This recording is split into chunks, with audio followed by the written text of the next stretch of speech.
Every more or less big club evokes specific associations. In case it is your club's arch rivals, it may be contempt or anger. But it's not always about rivalry, as sometimes a club's reputation is the key, the reputation created by actions both on and off the pitch. So today's video by Goal24 is going to be about 10 most hated clubs in the world. But before we get into it, we'd like you to answer this question. Which of these teams got the most red cards in the Champions League last season? Atletico Madrid, Wolfsburg, Inter, Sevilla? Drop a comment if you think you know the answer, and let's go. RB Leipzig. The Red Bulls came into being as late as in 2009. The club was founded by the Red Bull Company, which now owns many other clubs all over the world. Though there was a football club in Leipzig back in the days, it found no success and got disbanded in 2004. But at the very moment the news about a new Red Bull club appeared, the German fans went wild. With the help of huge investments, as well as some breaches in the German football structure, RB Leipzig went from lower league to top-flight football in only 7 years. Criticism and hate were there all along. The anti-Red Bull movement emerged in Germany as fans, no matter what club they supported, were opposed to the very idea of such a club. The Stuttgart fans once hung the banner saying, "Football is dying, will you just sit there and watch?" And the Darmstadt supporters added some creativity. Those who love football don't drink Red Bull. And it was not the rapid growth of the newly created club that they found so appalling. It was Red Bull turning their favorite sport into commerce. And that is why RB Leipzig is still considered more of an advertisement than of a football team. But anyway, RB's first season in the Bundesliga was a massive success as Leipzig finished second, thus giving UEFA quite a headache. Even stadium names mustn't contain a sponsor's name in the Champions League. And there was RB Leipzig, a club named after a commercial organization. However, they avoided disqualification and have been playing in the Champions League ever since, quite successfully we must admit. In the 2019-20, the Red Bulls made it into the semi-final, where they lost to PSG. As for now, RB Leipzig is one of the strongest sides in Germany. Not as good as Bayern of course, but still competitive on the highest level. Apart from that, the club has established itself as one of the biggest talent factories in Europe, scouting promising players and bringing them to Red Bull, where they keep growing and get sold for seven-figure sums. 385 million euros is what the club has earned from selling players since summer 2018. And should we mind Christopher Nkunku and Joško Gvardiol, who are about to change clubs, the club may soon add another 100 or even 200 million to it. Atletico Madrid. Diego Simeone's side hasn't been that impressive lately after they had won La Liga and played in 2 Champions League finals in the mid-2010s. But no matter how well they're doing, Atletico Madrid are a team you don't want to play against. Their reputation speaks for itself. Not only are the Colchoneros known for their defensive football, but also for being an incredibly fierce side, which surely makes things way harder for an opponent. And it's not like it's what you should hate a football club for, but Atletico players getting carried away way too often is another thing. Think of the Champions League quarterfinals against Manchester City. Even Kevin De Bruyne had to mention the bus Simeone's side parked. For the first time, I see a team playing 5-5-0. However, we should still respect our opponents. And the Atletico footballers' behavior is what we mean by getting carried away. Stefan Savic grabbing Jack Grealish's hair twice, Felipe's harsh challenge against Phil Foden, and it was not the end, as after the second leg game, the Atletico players lost it and started a fight in the tunnel, forcing police to intervene. And that was not the first time their drive turned into aggression. Diego Costa, the former player, was known for his dirty side, rude and provocative, and that is the perfect illustration of Atletico Madrid, combined with their win-at-all-cost mentality, wasting every second of time, diving and picking up fights. However, the club's reputation is not something Diego Simeone and his players care about, but on the other hand, things have gone different since their glory days. While it was worth it when Atletico was winning trophies, now the team is struggling and Simeone may even lose his job. Chelsea. In the early 2000s, the Blues were quite a mediocre side, though they had won a couple of domestic cups and had a number of eye-catching European campaigns by that time. But once Roman Abramovich took over Chelsea, the club's stature began to grow. The Russian oligarch's passion for football spurred him to spend hundreds of millions on new signings as he was eager to turn Chelsea into a top club. He did so in the end, but the price for that was ruined talents of Hernan Crespo, Matej Keshman, Andriy Shevchenko, Fernando Torres, Mohamed Salah, Kevin De Bruyne and many others who never made it at Stamford Bridge. For some of them, it was where it all went downhill, while some others managed to grow into elite players at other clubs and make Chelsea regret letting them go. Abramovich's investments did make a big club out of Chelsea, competitive both in England and the Champions League. But at the same time, there were many who hated the Blues and called them moneybags. Then there were other wasteful clubs with rich owners, and that made fans forget about Chelsea's spendings. But after Todd Bowley took over the Blues, they once again became one of the high-spending clubs. Last summer, Chelsea spent as much as €282 million on new players. Though the team did need new players, especially in the backline, after Christensen and Rudiger left, that made Chelsea the highest-spending club of that transfer window. And the Blues are not going to stop on that, it seems. Now they are rumored to be signing Enzo Fernandez for €120 million. The sum is expected to be paid in 3 installments, and that is the problem for Benfica. But should the sides come to an agreement, Enzo, the World Cup best young player, will become the most expensive transfer in Chelsea's history, despite having played in Europe for only half a year. Another future signing is Christopher Nkunku. Though €67 million is not much for a leading Bundesliga scorer, the club's intention to sign yet another striker is questionable, as they already have Havertz, Aubameyang and the injured Broha. Another thing that may make you dislike Chelsea is their defense-minded football, which however led the team to their first ever Champions League triumph under Roberto Di Matteo in 2012. Jose Mourinho and Antonio Conte were also known for their pragmatic approach, which made rival fans chant "boring, boring Chelsea," while it did bring them 2 Premier League titles in the 2015 and 2017. But anyway, today's Chelsea is not about defense anymore, after such managers as Maurizio Sarri, Frank Lampard, Thomas Tuchel and Graham Potter got to work with the Blues, as these aren't the managers you think of when you hear someone say boring football. Manchester United. According to the survey carried by The Sun in 2007, Manchester United was one of the most hated brands in the UK. This can be explained by the Red Devils' incredible luck. All those late victories Sir Alex Ferguson's side clutched, despite not always being the better team. The Champions League final in 1999 was the prime example of it. United were losing 1-0 minutes before the full-time whistle, but made the most out of 2 late corners and lifted the trophy. In 2008, there was another Champions League final where luck was deeply involved. The Chelsea captain John Terry slipped on the wet grass and missed the decisive penalty. The Red Devils used the momentum to their advantage and won the Moscow final. Their ability to win matches in the final minutes was the reason people started calling added time Fergie time, as it was when Ferguson's team was at their best.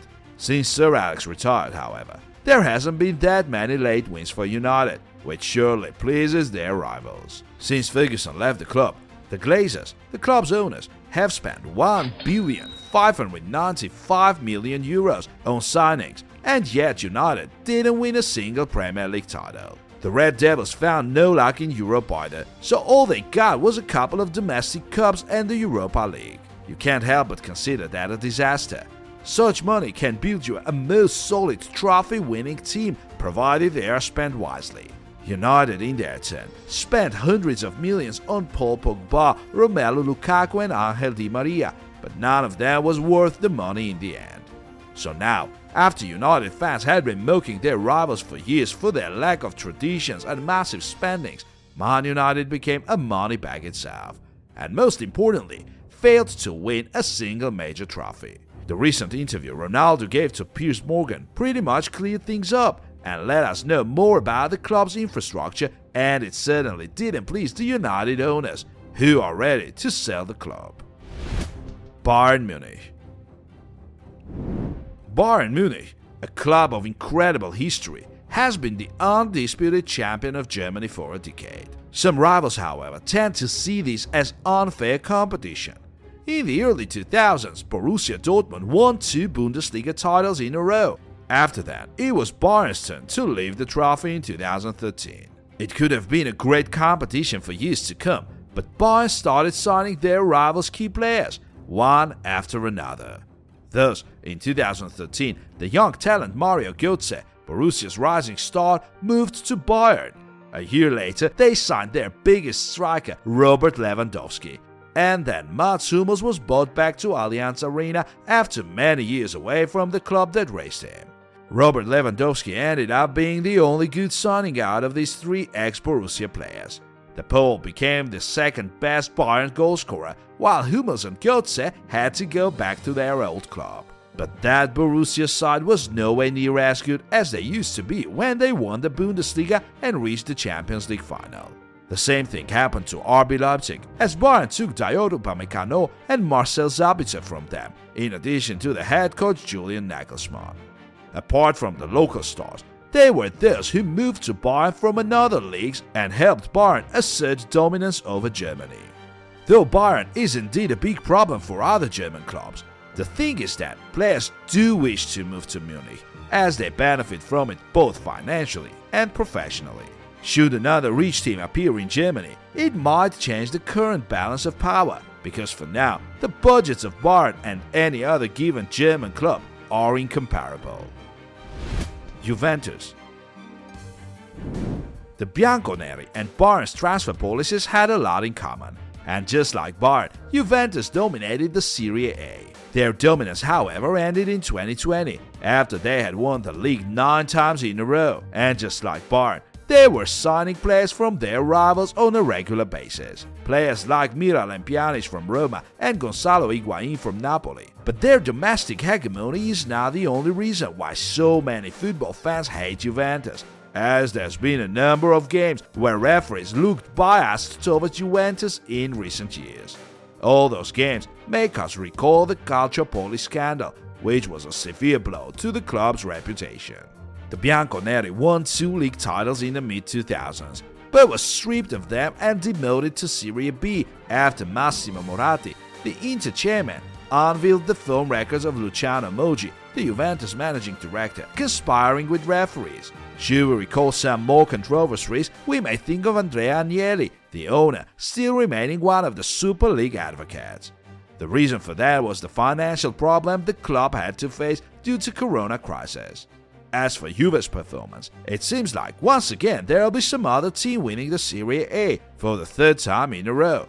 How and when they are going to put an end to their unfortunate spell, that's a big question.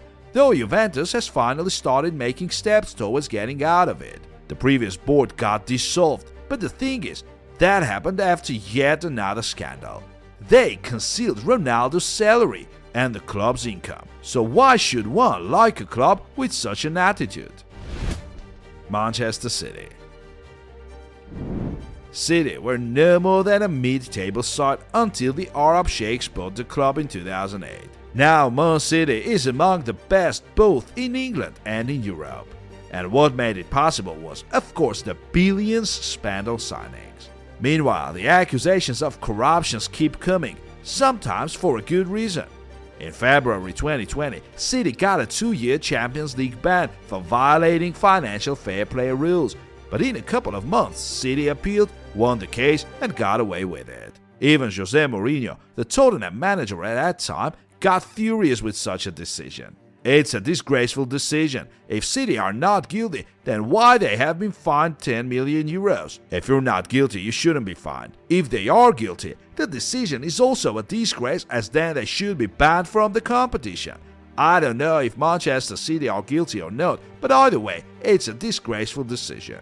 Under Josep Guardiola's management, Man City won 4 Premier League titles in 5 years, and of course, few like to see a team being this dominant in the league.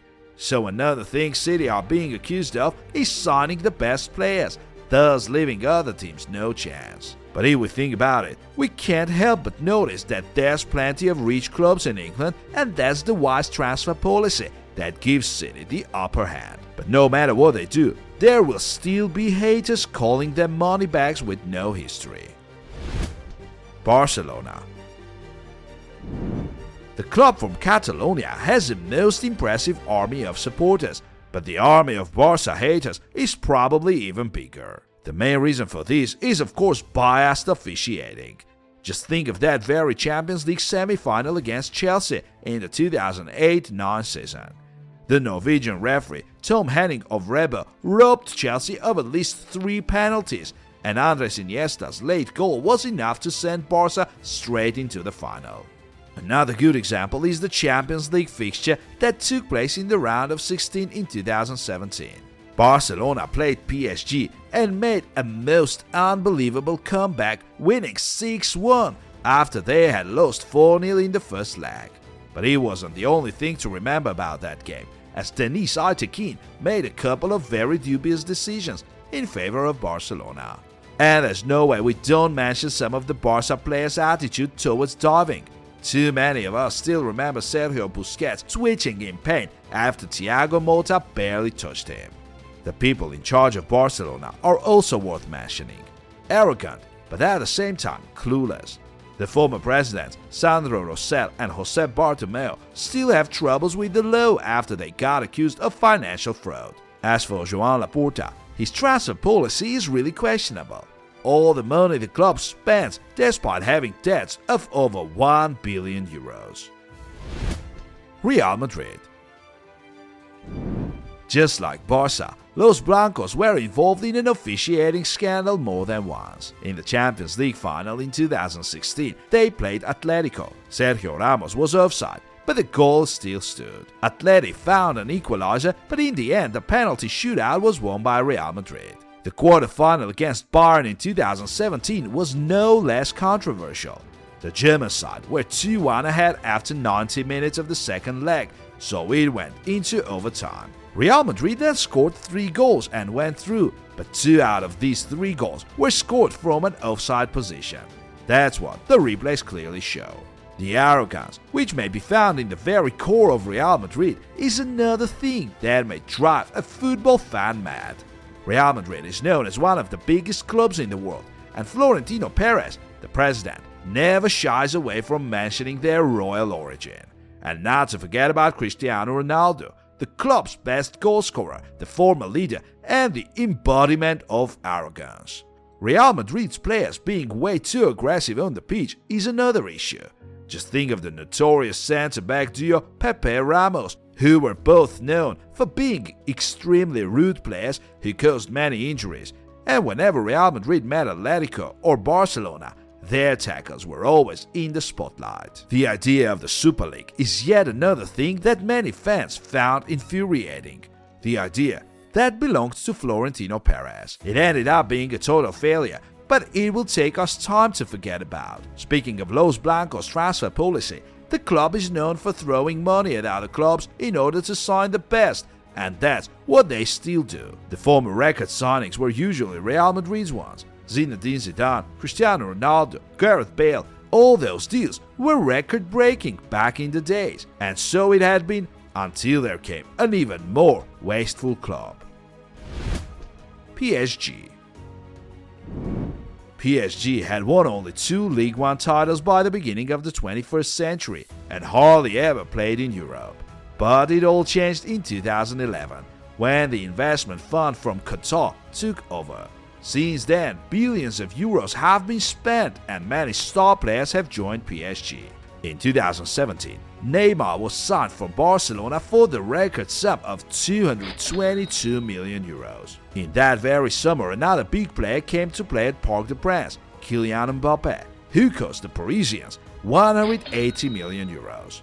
It wasn't the first time PSG spent big money on transfers, but that transfer window was a real blast and drastically increased the inflation rate in football, as mediocre footballers began to cost about 50 million. But despite all these mind-blowing spendings, PSG has been struggling in Europe, as they only reached the final once and lost to Bayern in 2020.